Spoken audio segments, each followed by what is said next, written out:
प्राकृतिक आपदाओं की वजह से किसानों की फसल में काफ़ी ज़्यादा नुकसान होता है, जिस वजह से किसानों की आर्थिक स्थिति भी खराब हो जाती है। इसको देखते हुए प्रधानमंत्री जी ने प्रधानमंत्री फसल बीमा योजना की शुरुआत की है।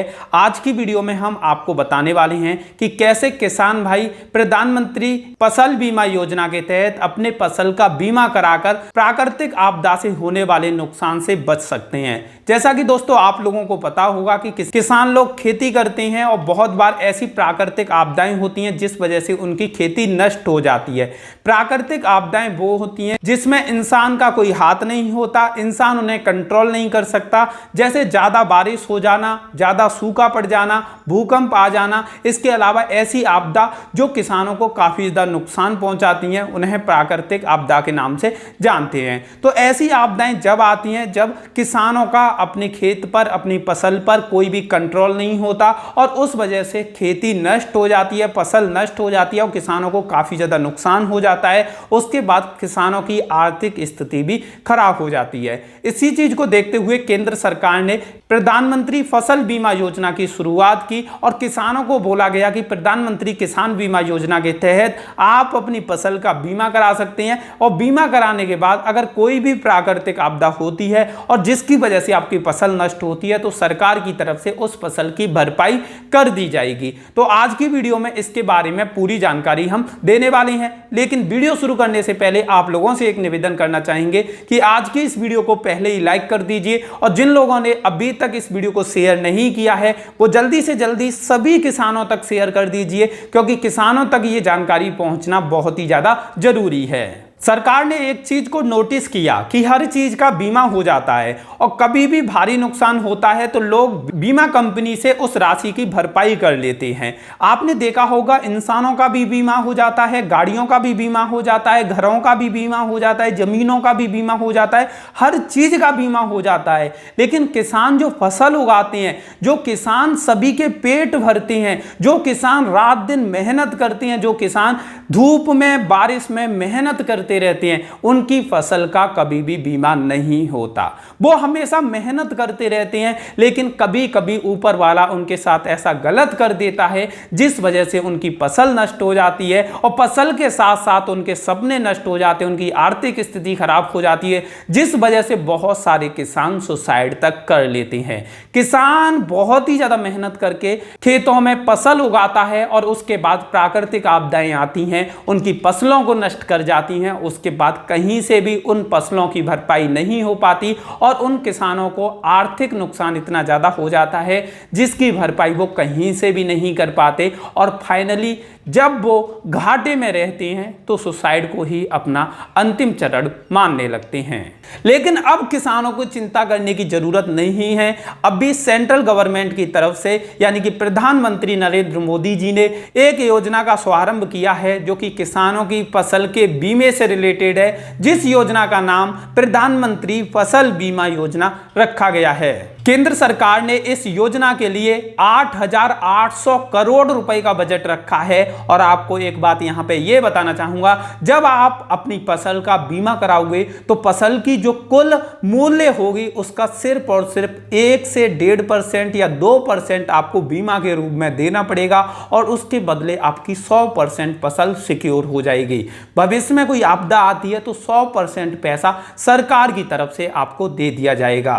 यहां पे एक लिमिटेशन ये है कि इस योजना के तहत आपको जो राशि दी जाएगी वो 2 लाख रुपए तक की दी जाएगी, यानी कि 2 लाख रुपए तक का कवरेज यहां पर आपकी फसल का रहेगा। अब बात करते हैं कि प्रधानमंत्री फसल बीमा योजना के तहत कौन कौन सी फसलें कवर हो सकती हैं। तो दोस्तों मैं आपको बताना चाहूंगा कि इसमें मोस्टली किसानों द्वारा उगाई जाने वाली सभी फसलें कवर होंगी। इसके अलावा जिनके पास खेत है वो लोग भी प्रधानमंत्री फसल बीमा योजना का लाभ ले सकते हैं और जिनके पास खेत नहीं है, जो दूसरों का खेत बटाई पर या रेंट पर लेकर करते हैं, किराए पर लेके करती हैं, तो वो लोग भी प्रधानमंत्री फसल बीमा योजना का लाभ ले सकते हैं। अब मैं आपको बताना चाहूंगा कि इस योजना के तहत ऐसी सभी कवरेज आती हैं जो कि प्राकृतिक आपदा के अंतर्गत आती हैं। जैसे कि भारी बारिश होने की वजह से आपका फसल का नुकसान हो जाए तो इसकी भी कवरेज हो जाएगी आपकी। अगर तूफान आ जाए उसमें आपकी फसल खराब हो जाए, सूखा पड़ जाए, बारिश हो ही ना तो उस समय आपकी फसल खराब हो जाए तो वहां पे भी भरपाई सरकार करेगी।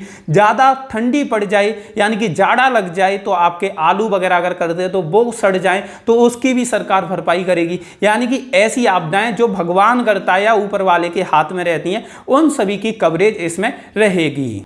अब आपको मैं बताता हूं कि अगर आप फसल का बीमा कराते हो तो कितने रुपए आपको प्रीमियम के रूप में सरकार को देने पड़ेंगे, तो वो मैं अब आपको बताता हूं। तो सबसे पहले रबी की फसल के लिए कितने पैसे आपको देने पड़ेंगे, तो यहां पे आप देख सकते हैं ये प्रति हेक्टेयर के हिसाब से प्रीमियम राशि तय की गई है।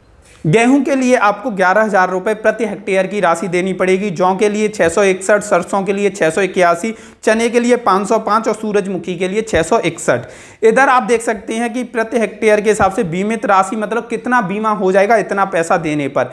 गेहूं का आपका जो बीमा होगा 67,460 रुपए की कवरेज रहेगी, जौ का 44,108 की, सरसों की 45,405 की और चने की 33,730 रुपए की और सूरजमुखी की 44,108 रुपए की। यानी कि इतना प्रीमियम देने पे आपकी इतनी कवरेज यहां पे हो जाएगी। ये प्रीमियम राशि इतना आपके कवरेज हो जाएंगी, यानी कि इतना पैसा देने पर भविष्य में कोई भी आपदा आती है और उस वजह से आपकी फसल में नुकसान होता है तो इतना पैसा आपको मिल भी जाएगा। और आपको बताना चाहूंगा अगर आपको इस योजना से रिलेटेड कोई ज्यादा जानकारी चाहिए तो सरकार ने एक नंबर भी इशू किया है, वो नंबर है 1800-180-1551। इस नंबर पे आप कॉल कर सकते हैं सुबह 10 बजे के बाद शाम को 5 बजे से पहले और अधिक जानकारी लेने के लिए। अब भाई बात करते हैं कि अगर आप इस योजना का लाभ लेना चाहते हैं तो आपको क्या क्या डॉक्यूमेंट्स की जरूरत होगी। तो इधर मैं आपको दिखाता हूं कि यहाँ पे किसानों का एक ID कार्ड चाहिए, आधार कार्ड चाहिए, राशन कार्ड चाहिए, बैंक अकाउंट चाहिए, किसान का एड्रेस प्रूफ चाहिए जैसे कोई ड्राइविंग लाइसेंस हो, पासपोर्ट हो, वोटर ID कार्ड हो। अगर खेत किराए पर लिया है तो इसके खेत के मालिक से आपको एक कॉपी लेनी पड़ेगी, स्टाम्प बनवाना पड़ेगा, वो आपको चाहिए। खेत के खाता नंबर, खतौनी का नंबर वगैरह पेपर वो निकालने होंगे। आवेदक का जो फोटो पासपोर्ट साइज का आपका फोटो एक लगेगा और किसान द्वारा फसल की बुआई शुरू किए हुए दिन की तारीख क्या है वो आपको बतानी होगी। अगर आपके पास ये डॉक्यूमेंट हैं तो आप प्रधानमंत्री फसल बीमा योजना का लाभ ले सकते हैं। तो अब भाई बात करते हैं कि प्रधानमंत्री फसल बीमा योजना का लाभ आप कैसे ले सकते हैं। तो लाभ लेने के लिए आपको 2 तरीके से आप रजिस्ट्रेशन कर सकते हैं अपना बीमा या अपनी फसल का बीमा करा सकती है। पहला, आप अपने CSC सेंटर पे जा सकते हैं या ई-मित्र पे जा सकते हैं, वहां पे जाके आप बोल सकते हैं कि हमें अपनी फसल का बीमा करवाना है और उसके बाद उनको ये डॉक्यूमेंट दोगे तो वो आपका रजिस्ट्रेशन कर देंगे। और अगर आप खुद रजिस्ट्रेशन करना चाहते हैं तो यहाँ पे आपको ये वेबसाइट दिख रही होगी, इस वेबसाइट पे जाके आप अपना रजिस्ट्रेशन कर सकते हैं, अपना एप्लीकेशन भर सकते हैं और अपना फसल का बीमा खुद भी कर सकते हैं। अगर आपके पास लैपटॉप कंप्यूटर नहीं है, आपको जानकारी नहीं है तो आप CSC सेंटर से करा सकते हैं। अगर आप खुद ही करना चाहते हैं और आप सीखना चाहते हैं कि किस तरीके से फसल का बीमा करते हैं तो आप कमेंट करके बता देना, मैं अगली वीडियो में आपको फसल का बीमा करके दिखा दूंगा। तो जैसे ही आप फसल का बीमा करोगे या करवाओगे तो आपको वहां से एक कॉपी मिल जाएगी, एक स्लिप मिल जाएगी और आपका फसल का बीमा हो जाएगा। उसके बाद कोई भी प्राकृतिक आपदा होती है तो आप इस नंबर पर कॉल करके भी बता सकते हैं। आप ये देख रहे हैं, इस नंबर पर कॉल करके बता सकते हैं और उसके बाद उनकी एक जांच करने के लिए टीम आएगी, वो जांच करेगी कि क्या सच में कितना नुकसान हुआ है, कितनी फसल का कवरेज था और कितना रुपए का नुकसान हुआ है। उतने पैसे की भरपाई सरकार की तरफ से आपके उसी खाते में की जाएगी जो खाता आप रजिस्ट्रेशन करते वक्त दोगे। तो दोस्तों ये थी पूरी जानकारी प्रधानमंत्री फसल बीमा योजना के बारे में। आप लोग हर किसान तक इस वीडियो को पहुंचा दीजिए क्योंकि छोटा सा प्रीमियम देके आप अपनी पूरी फसल को सिक्योर कर सकते हैं। वीडियो को लाइक कर दीजिए और जिन लोगों ने अभी तक हमारे इस पेज को फॉलो नहीं किया है वो जल्दी से जल्दी फॉलो बटन पर क्लिक करके फॉलो कर दीजिए और जल्दी से जल्दी इस वीडियो को सभी तक शेयर कर दीजिए। धन्यवाद।